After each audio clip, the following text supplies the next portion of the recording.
अस्सलाम वालेकुम, hello and welcome to sports room. मैं हूं आपका मेज़बान नजीबुल हसनैन। नाज़रीन, पाकिस्तान टीम के former red ball head coach Jason Gillespie ने ओहदा छोड़ने के बाद पीसीबी के ओहदेदारों को बहुत तनकीद का निशाना बनाया है और ऑस्ट्रेलिया में मीडिया को इंटरव्यू दिया है और उनका कहना है कि टिम नेल्सन जो कि उनके नायब थे, उनको हटाने के वक्त भी उनको कोई इन्फॉर्मेशन नहीं दी गई थी, उनको कुछ नहीं पता था।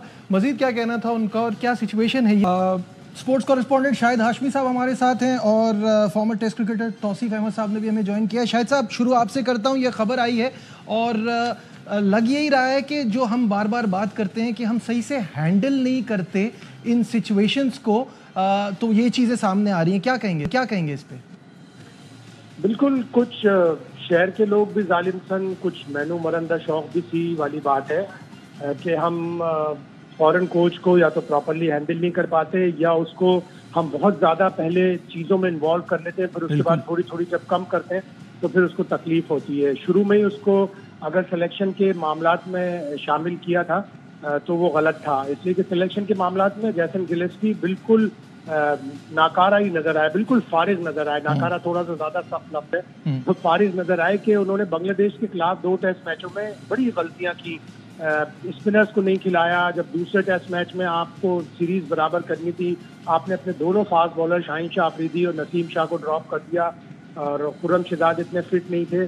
तो जब 2 टेस्ट मैच बांग्लादेश जैसी टीम से हार गए, ऑल्दो के note credit taking away from Bangladesh कि वो भी अच्छा खेले, लेकिन बांग्लादेश से हारने से ही जेसन गिलेस्पी एक्सपोज हो गए। 2 दफा वो प्रेस कॉन्फ्रेंस में आए, दोनों दफा वो इस अंदाज से बात कर रहे थे कि सिर्फ 60-70 रन बांग्लादेश को चाहिए थे और उनकी 9 या 10 विकेटें बाकी थी और कह रहे थे कि कल हम जीत जाएंगे।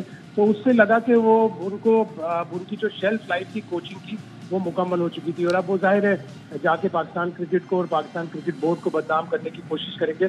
जबकि पाकिस्तान क्रिकेट बोर्ड का मौक़िफ़ यह है कि वो वाइट बॉल की कोचिंग भी करना चाहते थे, उसके लिए पैसे ज्यादा मांगना चाहते थे, उनको जब सिलेक्शन से हटाया वो इसके ऊपर नाराज हो रहे हैं।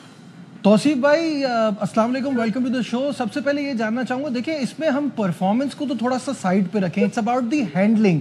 जेसन गिलेस्पी अच्छे कोच थे, बुरे कोच थे, ये तो बात की बात है। बात ये है कि जब आप उनके नायब को हटा रहे थे, उनको इस बात की इन्फॉर्मेशन नहीं थी, चीज़ों में उनको इन्वॉल्व नहीं किया जाता था। तो वैसे ही पाकिस्तान क्रिकेट बोर्ड की जो इमेज है वो कोई इतनी अच्छी नहीं है। अगर इस तरह से करेंगे तो आइंदा कौन आएगा यहाँ काम करने के लिए? आपने बिल्कुल सही कहा कि इन्होंने कोई हैंडल सही नहीं किया, आपका हैंडलिंग सही नहीं है, बिल्कुल ये अल्फाज सही नहीं है। और देखिए पारी, हम भी गौरों के साथ रहे, सारा कुछ देखें, वो इस तरह कभी कमिटमेंट करके जो है वो गलत काम नहीं करते। आप जब तक उनको खुद रिलैक्स करते हैं कि जी जब हो आप चले जाना, ये सब वो खुद अपनी मर्जी से तो नहीं, या तो वो कहते होंगे तो आप उस पर एग्री करते होंगे। मेरा ये ख्याल है कि ये जो कुछ हुआ है, देखिए शाहिद भाई, अगर कोच इन्वॉल्व नहीं होगा ना सिलेक्शन में तो वो तो काफी बात है, ठीक है, उन्होंने गलत किया, अच्छा किया, जो भी किया वो अपनी जगह, बट कोच और कप्तान का इन्वॉल्वमेंट होना जरूरी है। और मैं ये कहता था कि एक सिलेक्टर भी वहां पे हो, सिर्फ इनपुट दे दे अपना, ऐसा नहीं है, ठीक है, कप्तान और कोच ही खिलाना है ना टीम को। आप गलत सिलेक्शन हुई जो भी, मेरा अपना ख्याल है ये हमारे पाकिस्तानी कोच जो है ना उन्होंने खराब किया। गिलेस्पी अगर आया था जब तो अगर महमूद थे ना बांग्लादेश के खिलाफ जो थे, ये लोग थे ना तब, तो उस बेचारे को पता ही कुछ नहीं था कि वो क्या रहा है हमारे। वो तो उसकी मर्जी से, उनकी मर्जी से हमारे वालों ने जो है उनको ब्रीफ किया और उसके बाद ये टीमें खिलाई गई जहाँ के हम कहते हैं कि फास्ट पिचेस बना दी या जो भी कर अपनी जगह। तो मेरा ख्याल है इसमें टोटली हमारे लोगों की गलती है, ठीक है। उनसे अगर आपने एग्रीमेंट नहीं करना तो छोड़ के जा रहे हैं तो आपकी बहुत मुल्क की बदनामी है आपके लिए।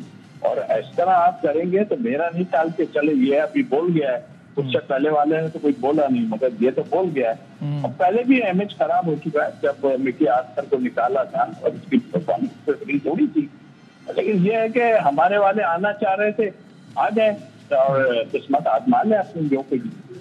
देखिए शाहिद साहब, मुझे ऐसा लगता है कि ये जो आकिब जावेद एंड कंपनी वाला जो एपिसोड हुआ कि उन्होंने स्पिन पिचेस बनाई, उस पर फंसाया, उसमें शायद हमको लगा अब हमें किसी और की ज़रूरत नहीं है और हमारा एटीट्यूड टोटली चेंज हो गया टुवर्ड्स आवर फॉरेन कोचेस। क्या कहेंगे? नहीं, तौसीफ भाई जिस तरह कह रहे हैं ना कि अजहर महमूद को फीडबैक देना चाहिए था। जैसन गिलेस्पी कोई बच्चा तो नहीं है ना, 10-12 साल उसने यॉर्कशायर की कप्तानी की, जो कोचिंग की, उसने साउथ ऑस्ट्रेलिया की कोचिंग की, वो थोड़ी बहुत जिम्बाब्वे में भी कोचिंग कर चुका है। उसको मुल्कों का कल्चर पता होना चाहिए। मुल्कों का कल्चर नहीं, मुल्कों का कल्चर उसे पता होना चाहिए था कि पाकिस्तान का कल्चर है कि पाकिस्तान अपनी होम सीरीज स्पिन बॉलिंग के जरिए जीतता है। साउथ अफ्रीका को हमने स्पिन बॉलिंग से एक टेस्ट मैच हराया, दूसरे टेस्ट मैच में हसन अली ने अच्छी बॉलिंग करके जितवाया, लेकिन उसमें भी स्पिनर्स का किरदार शामिल था। तो गिलेस्पी को अपना भी पॉइंट ऑफ व्यू रखना चाहिए था। और अजहर महमूद को तो खुद नहीं पता था, तो वो क्या बताते? वो तो ऑन वीडियो पे आके कह चुके हैं कि हमारे पास स्पिनर्स ही नहीं है क्वालिटी, तो हम स्पिन ट्रैक किसके लिए बनाए। ये चीज गिलेस्पी को होमवर्क करना चाहिए था। एक आदमी अगर आपको नहीं प्रॉपरली बता रहा तो आपको होमवर्क करना चाहिए था और आपको पता होना चाहिए था कि आपने बांग्लादेश को किस तरह हराना है। अगर वो शायद भाई तौसीफ भाई कुछ ऐड करना चाह रहे हैं। जी तौसीफ भाई। को नहीं इसमें इतना वो तो आया था, उसको बेचारे को कुछ पता ही नहीं ये क्या प्रेडिक्ट कर रहे थे उसको। वो $25,000 लेने वाला बेचारा नहीं होता। शाहिद साहब कह रहे हैं, तौसीफ भाई शाहिद साहब कह रहे हैं $25,000 लेना बेचारा नहीं होता। तौसीफ भाई आपको मेरी आवाज आ रही है? आवाज थोड़ी कट रही। जी क्या कह रहे हैं? मैं कह रहा हूँ शाहिद साहब कह रहे हैं कि $25,000 लेने वाला बेचारा नहीं होता। सर सभी ने दिया है 25,000। ये क्या दे रहे हैं? 50 लाख में कौन से तीर मार रहे हैं जो आ गए? कौन से तीर मार रहे हैं आप बताए? वर्स्ट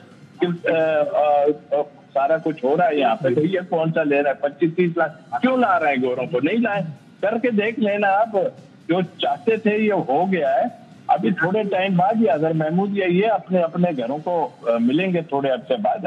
टीम जीती तो ठीक है, वरना ये अपने घरों को मिलेंगे सब, और फिर देखते रहेंगे हम कि किसको लाते हैं हम। फिर होगा चेंज, फिर गोरे को लेके आएंगे। ये तो होता है ना, 25-30 लाख $1,000 की बात नहीं है। जाहिर है पैसे तो लेगा ना, आएगा तो प्रोफेशनल है। तो अभी आपने उससे बात भी नहीं की उसके। देखिए अपनी टीम लेके आते हैं शायद भाई, आपको भी पता है वो अपनी टीम लेके आते हैं। हर मिकी आचार भी आया, वो भी अपनी टीम लेकर आया। ठीक है, हमारे वालों में अपनों में इतनी किलकिल है कि वो क्या करेंगे ये सब। चलिए ठीक है, अब देखते हैं ना आगे। इम्तिहान बड़ा आ रहा है। T20 सीरीज में तो हमको शिकस्त का सामना हुआ। अब कल से जनूबी अफ्रीका के खिलाफ वनडे सीरीज है और इसमें जो सुपरस्टार्स हैं साउथ अफ्रीका के वो भी शामिल होंगे। क्या एक्सपेक्ट कर रहे हैं हम? सब compare to T20 or one day team seems more settle. ऐसा लगता है कि वो जरा स्टेबल है और थोड़ा बेहतर हम खेल रहे हैं। T20 में हम बहुत पुराने ज़माने की क्रिकेट खेल रहे हैं, वो आज के दौर की नहीं है। लेकिन वहाँ वो सामने से सारे अपने सुपरस्टार्स भी ले आए हैं। कैसा देखते हैं? ये उनकी गलती तो नहीं है जो अपने सुपरस्टार्स जाहिर है उन्होंने चैंपियंस ट्रॉफी की अपनी तैयारी करनी, सबने करनी, हमने भी करनी है तैयारी। अगर आप रिजल्ट के हिसाब से देखें तो ऑस्ट्रेलिया में पाकिस्तान जो सीरीज जीता था वो बड़ी रिमार्केबल थी। किसी को भी उम्मीद नहीं थी कि पाकिस्तान ऑस्ट्रेलिया में वनडे सीरीज जीतेगा, लेकिन 2-1 जीते। पहला मैच भी पाकिस्तान जीत सकता था, लेकिन साउथ अफ्रीका में जरा डिफिकल्ट चैलेंज होगा पाकिस्तान के लिए। और मैं तो ये चाहता था कि अच्छा होता कि पाकिस्तान अपनी फुल स्ट्रेंथ के साथ जाता है, इसलिए कि अब सिर्फ 2.5 महीने, 2.25 महीने रह गए चैंपियंस ट्रॉफी में। अगर आप अभी भी एक्सपेरिमेंट करते रहेंगे तो फिर आप चैंपियंस ट्रॉफी में अच्छे नतीजे नहीं ला सकते। बिल्कुल। तौसीफ भाई आप क्या सोचते हैं इस बारे में? बड़ी इंपॉर्टेंट सीरीज है, चैंपियंस ट्रॉफी की तैयारी होनी है, कैसा देख रहे हैं? आपने सही कहा। और देखें कॉम्बिनेशन ठीक खिला है, आप कॉम्बिनेशन ठीक नहीं खिला रहे थे। T20 में भी आप कॉम्बिनेशन ठीक नहीं खिला रहे। वो कप्तान साहब हैं, बोल बोल के स्पिनर का बेड़ा गर्क कर दिया। और इधर कर ले कह तो किसी और जबान में रहे थे, मगर वो MS शहजाद ने बताया कि वो ये कह रहे थे। ये वो भाई उन्हें बॉलिंग तो करने तो यार, वो बच्चा है, उससे है। या तो आप तो कैलकुलेशन ही नहीं आ रही करनी, आप बात कर रहे हो अजीब टाइप की। मतलब किसी बच्चे बनाना है ना, तो फिर ऐसा नहीं चलेगा। हाँ, अगर शादाब को लाना है आपने तो फिर ठीक है आपका काम, फिर भाई सही जा रहे हैं आप।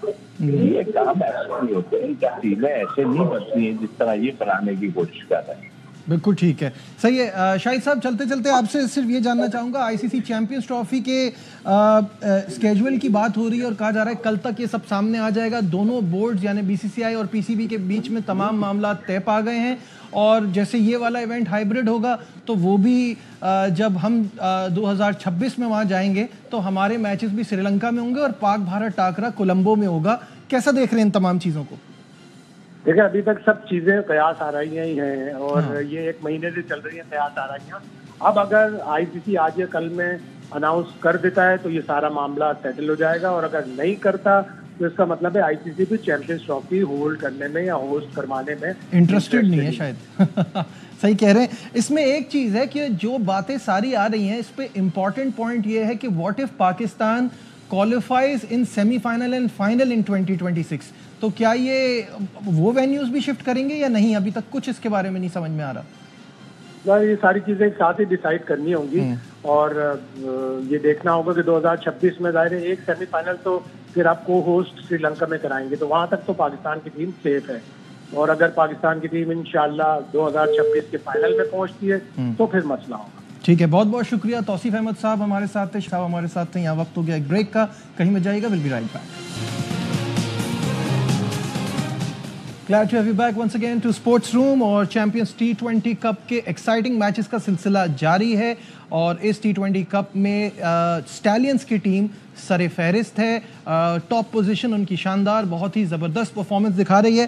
साथ साथ आज के होने वाले मैच में पैंथर्स की टीम कामयाब रही और डॉल्फिन्स को मुसलसल 5वीं शिकस्त का सामना करना पड़ा। स्टैलियंस जो हैं वो पॉइंट्स टेबल पर पहले नंबर पर हैं और इस वक्त स्टैलियंस के middle order batter allrounder Hussain Talat हमारे साथ हैं, उनसे बात करते हैं। हुसैन, बहुत शुक्रिया हमें वक्त देने का। सबसे पहले ये जानना चाहूँगा कि आपकी परफॉर्मेंस बड़ी शानदार जा रही है, टीम में वापसी के लिए, कमबैक करने के लिए इसको कितना बड़ा मौका समझते हैं? तो अल्लाह ताला का शुक्र अदा करूँगा कि परफॉर्मेंसेस बहुत अच्छी जा रही हैं और मेरी परफॉर्मेंसेस की वजह से इस चैंपियंस T20 में हमारी टीम मैच जीत रही है, जो कि सबसे ज़्यादा इंपॉर्टेंट होता है किसी भी प्लेयर के लिए। मैंने थ्रू आउट द ईयर जो हार्डवर्क किया अपनी गेम पे, सब चीज़ों पे, वो पे ऑफ कर रहा है और टीम में वापसी के लिए ऑब्वियसली आपको पता है कि ये हमारे डोमेस्टिक का जो प्रीमियम टूर्नामेंट है और हम लोग इसको टारगेट करते हैं कि जब ये टूर्नामेंट आएगा हम इसमें परफॉर्म करेंगे और टीम में वापस आएंगे। तो अल्हम्दुलिल्लाह अल्लाह का शुक्र है परफॉर्मेंसेस अच्छी हैं और बाकी सिलेक्शन कमेटी पे है कि उनको जैसे लगता है कि मैं जहाँ भी फिट हो सकता हूँ पाकिस्तान टीम में कम बैक करूँ और वहाँ पे परफॉर्मेंसेस दूँ। अच्छा, इस इवेंट में ऑब्वियसली आप लोगों के कम बैक का चांस तो अच्छी बात है, लेकिन मेन काम जो है वो है यहाँ से टैलेंट को आइडेंटिफाई करना। डिस्कवरिंग चैंपियंस जो हैशटैग है उसके साथ ये चल रहा है। यंग टैलेंट को यहाँ इस इवेंट से कितना फ़ायदा मिल रहा है? यंग प्लेयर्स के लिए काफ़ी अच्छा मौका है क्योंकि सारी फुल फ्लेज टीम्स है, सारे टॉप के प्लेयर्स खेल रहे होते हैं, तो जो भी यंग क्रिकेटर है उसके लिए ये बहुत अच्छा मौका होता है कि वो एक्सपीरियंस प्लेयर्स के साथ खेले ताकि वो उनसे सीख सके और फिर आगे जाके उसी तरह की परफॉर्मेंसेस दे सके।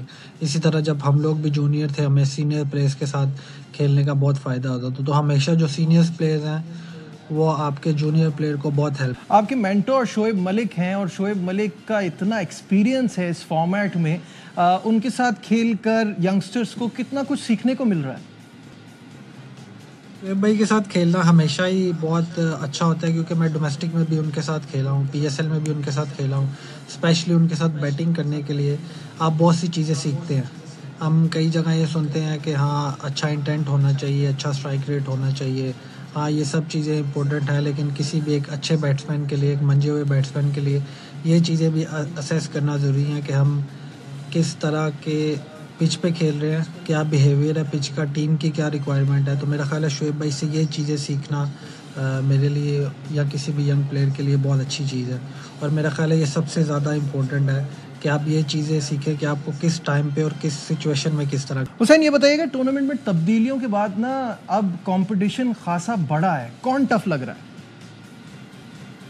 बिल्कुल, टूर्नामेंट में तब्दीलियों के बाद कंपटीशन ज़्यादा हुआ है क्योंकि आपके सारे टॉप के प्लेयर्स खेल रहे हैं, बेंच जो है छोटा हो गया प्लेयर्स का, तो हर प्लेयर को अब टीम में आने के लिए भी बहुत मेहनत करनी पड़ती है, चाहे वो सीनियर हो चाहे वो जूनियर हो।